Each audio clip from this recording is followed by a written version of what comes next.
పెద్ద movie dubbing అయితే complete అయిపోయింది. ఈ పెద్ద మూవీ గురించి మన ఛానల్లో ఇప్పటికే చాలా వీడియోలు చేశాను. మొత్తం ఇన్ఫర్మేటివ్ వీడియోలే.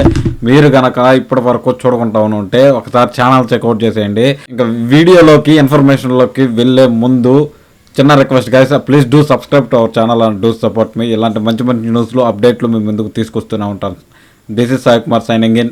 ఇంకా వీడియోలోకి వెళ్ళిపోతే రామ్ చరణ్ అన్న డబ్బింగ్ అయితే కంప్లీట్ అయిపోయింది. రామ్ చరణ్ అన్న ఓన్ హౌస్లోనే ఒక డబ్బింగ్ స్టూడియో అయితే ఉంది ఇంట్లోనే.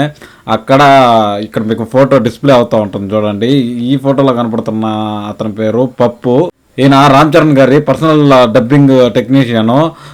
రంగస్థలం మూవీ నుంచే ఈయన రామ్ చరణ్ గారి దగ్గర వర్క్ చేస్తున్నట్లయితే మనకు తెలుస్తూ ఉంది.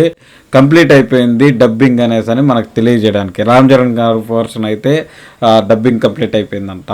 ఇంకా నెక్స్ట్ ఈరోజు మార్నింగ్ ఇదేనన్నా పోస్ట్ చేశారు. ఇంకా ఈరోజు మార్నింగ్ పెద్ద మూవీ టీం నుంచి జగపతి బాబు గారి డబ్బింగ్ వీడియో ఒకటైతే పోస్ట్ చేశారు. నేనైతే చాలా ఎమోషనల్ అయిపోయినాను.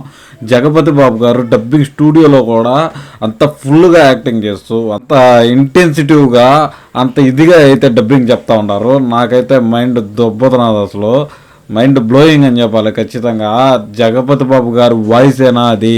అసలు మనం జగపతి బాబు గారి నా వీడియోలో మీరు ఒక్కసారి ట్రై చేయండి. వీడియోని ఆన్ చేసి కళ్ళు మూసుకొని ఉండండి. జగపతి బాబు గారి పీక్స్ మీకు వినపడుతుంది. ఇంకా జగపతి బాబు గారు ఆయనలాగా ఆయన చెప్పకుండా మాడ్యులేషన్తో క్యారెక్టర్కి ఏం కావాలో అది తీసుకొని చెప్తూ ఉన్నారు. ఇంకా మనం రామ్ చరణ్ గారు బుచ్చిబాబు గారు పక్కన కూర్చొని ఒక డైలాగ్ అయితే ఉంది కదా. ఫస్ట్ రామ్ చరణ్ గారు బుచ్చిబాబు గారు పక్కన కూర్చొని డబ్బింగ్ చెప్తున్నట్టు ఒక చిన్న వీడియో క్లిప్పింగ్ ఉంది కదా, అది ఇక్కడ ప్లే అవుతూ ఉంటుంది. ఈ వీడియోలో ఏమిటది అనేసి రామ్ చరణ్ గారు అయితే ఒక చిన్న డైలాగ్ చెప్తారు. అది వచ్చి ఇప్పటికే 1 month అవుతా ఉంది. దాని గురించి ఇప్పుడు మన జగపతి బాబు గారు డబ్బింగ్లో వాళ్ళైతే డిస్కస్ చేసుకుంటున్నారు. ఫస్ట్ నేను మొబైల్లో డైరెక్ట్గా చూసినప్పుడైతే నాకైతే అంత క్లారిటీగా అర్థం లేదు. కానీ ఒక్కసారి మీరు హెడ్ఫోన్స్లో పెట్టుకొని ట్రై చేయండి. హెడ్ఫోన్స్లో విన్నారంటే కంపల్సరీ మీకు అది అర్థం అవుతుంది వాళ్ళ కాన్వర్జేషన్ ఏంటని. వాళ్ళు ముగ్గురు మాట్లాడుకుంటూ ఉన్నారు, డబ్బింగ్ టెక్నీషియను, ఇంకా మన బుచ్చిబాబు గారు, ఇంకా జగపతి బాబు గారు. వీళ్ళు మాట్లాడుకుంటున్న విధానంలో అంటే వాళ్ళు ముగ్గురు నిలబడుకు మాట్లాడుతున్నప్పుడు ఈ డైలాగ్ తర్వాత ఏమిటది అనేసి అని వస్తుంది. ఆ డైలాగ్ అనేసి అని మాట్లాడుకుంటూ ఉంటారు. మోస్ట్లీ మనకి అందరి డబ్బింగ్లు అయితే కంప్లీట్ అయిపోయాయి. శివరాజ్ కుమార్ గారి డబ్బింగ్ మాత్రము తెలుగులో అయితే చేయట్లేదు ఇంకా ఆయన కన్నడలో మాత్రమే డబ్బింగ్ చెప్తున్నారు. తెలుగులో ఆల్రెడీ జైలర్ మూవీలో చెప్పిన ఆర్టిస్టే తెలుగులో అయితే ఆయనకి చెప్తా ఉన్నారంట ఇప్పుడు. కాబట్టి మనకి మోస్ట్లీ శివరాజ్ కుమార్ గారి డబ్బింగ్ కూడా ఆల్రెడీ విన్నట్లే మనకి ఉంటుందనేసి క్లారిటీ గైస్. ఇంకా ఈ మూవీ గురించి ఈరోజు ఈవినింగ్ రామ్ చరణ్ అన్న తన అఫీషియల్ అకౌంట్లో అయితే ఒక పోస్ట్ అయితే పెట్టాడు. ఈ ఫోటో చూసిన తర్వాత నాకైతే చాలా డీటెయిలింగ్ అనిపించింది ఈ వీడియోలో. ఈ పోస్ట్ పెట్టడానికి కారణం ఏంటంటే 9 days to go అనేసి ఒక పోస్ట్ అయితే పెట్టాడు. ఇంకా కౌంట్ డౌన్ స్టార్ట్ అయిపోయింది అనే లెక్కలో పెట్టాడు. ఇది రామ్ చరణ్ అన్న కష్టం, రామ్ చరణ్ అన్న చెమట, రామ్ చరణ్ అన్న డెడికేషన్ అని చెప్పాలి మనం. ఖచ్చితంగా రామ్ చరణ్ అన్న అంత కష్టపడ్డాడు ఈ మూవీ కోసం. ఎందుకంటే ఈ మూవీలో ఉన్న స్టోరీ అటువంటిది అనేసి రామ్ చరణ్ అన్న చాలాసార్లు ఇప్పటికే మనకి ఇంటర్వ్యూల్లో అన్నిట్లో అయితే చెప్పుకుంటూ వస్తున్నాడు. నాకు తెలిసినంత వరకు ఈ మూవీ రామ్ చరణ్ అన్న కెరియర్లో ఒక మార్క్ అయిపోబోతున్నది నాకు అనిపిస్తుంది గైస్. చాలామంది అయితే దీన్ని నెగిటివ్గా పోర్ట్రేట్ చేస్తూ ఉన్నారు. ఈ నెగిటివిటీ ఇలాంటివన్నీ మనం అయితే ఖచ్చితంగా మైండ్లో పెట్టుకోకుండా థియేటర్కి అయితే వెళ్ళిపోదాము. థియేటర్లో మనము చూసిన తర్వాత బయటకు వచ్చి అప్పుడు మనం మాట్లాడదాం మూవీ గురించి. అప్పటి వరకు ఏ నెగిటివిటీ మైండ్కి తీసుకోవద్దండి, పాజిటివ్గా ఉండండి. ఖచ్చితంగా మన తెలుగు సినిమాలో దేశ చరిత్రలో నిలిచిపోయే సినిమాలు అవ్వాలనేసి అని నా గెట్ ఫీలింగ్ గైస్. మీకేమనిపించిందో కూడా ఖచ్చితంగా కింద కామెంట్ సెక్షన్లో చెప్పండి.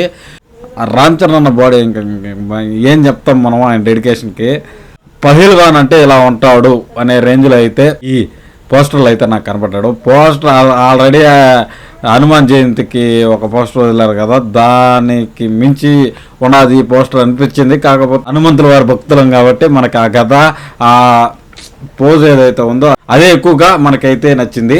కాకపోతే ఇప్పుడు ఈ పోస్టర్లో మధ్యలో ఒక బార్ లాగా వెళ్తా ఉంది కదా, అది రైల్వే ట్రాక్ అనమాట. ఆ రైల్వే ట్రాక్ కింద అడుగున బ్లడ్ అయితే కారుతోంది. మోస్ట్లీ ఇప్పటిదాకా మనం అనుకున్న ప్రకారమే స్టోరీ ఏమైనా ఉంటుందా, లేదంటే ఇది స్టోరీలో ఒక పార్టే కాబట్టి ఆ రైల్వే ట్రాక్ అనేది ఆల్రెడీ ట్రైలర్లో మనం చూస్తాం. రైల్వే ట్రాక్ని తగలబెట్టేయడము, ఆ రైల్వే ట్రాక్ తగలబెట్టడం వల్ల ఆ ఊరు వాళ్ళందరినీ రైల్వే స్టేషన్ రైళ్ళన్నీ నిలిచి ఒక ప్లేస్లో పెట్టుకొని, ఆ ఫోటో ఇక్కడ మీకు డిస్ప్లే చేస్తూ ఉంటాను, ఒక ప్లేస్లో పెట్టుకొని కుడుతూ ఉంటారు. ఆ రక్తం మొత్తం ఆ రైలు పట్టాల కిందకు పోయి అందరి బ్లడ్ ఆ రైలు పట్టాల కింద కారుతున్నట్లు చూపించారు. లేదా రామ్ చరణ్ గారు తన బ్లడ్ దారబోసి ఈ ఊరు కోసం అయితే పోరాడుతున్నాడని చెప్పడమా, అదైతే మనకి క్లారిటీగా అర్థం అవ్వట్లేదు. కాకపోతే ఆ పట్టాల మీద రామ్ చరణ్ గారు చిన్న బొమ్మ ఒకటి దాన్ని జూమ్ చేసి చూపిస్తాం మీకు. అంటే రామ్ చరణ్ గారు స్మాల్ సైజులో ఉన్నారు. రామ్ చరణ్ గారు ఒక బ్యాగ్ పట్టుకొని పోతూ ఉన్నారు. ఆ రైలు ఆగడం కోసమా, లేదా రామ్ చరణ్ గారి ప్రయాణం కోసమా, లేదా రామ్ చరణ్ గారు ఆ ఊరికి గుర్తింపు కోసం చేసిన పోరాటం కోసం ఈ పోస్టర్ ఉండబోతుందా? మూవీ చూసిన తర్వాత అయితే మాట్లాడుకుందాం గైస్. ఇవి ఇవాళకున్న పెద్ద movie all updates. Thanks for watching guys. ఇప్పటిదాకా చూసిన ప్రతి ఒక్కరికి ఈ వీడియోలో మీకు ఎంతో కొంత ఇన్ఫర్మేషన్ ఇచ్చానని నేను అనుకుంటున్నాను. వెళ్ళే ముందు ఛానల్ సబ్స్క్రైబ్ చేసుకోండి guys. Bye bye now, love you all, జై హింద్.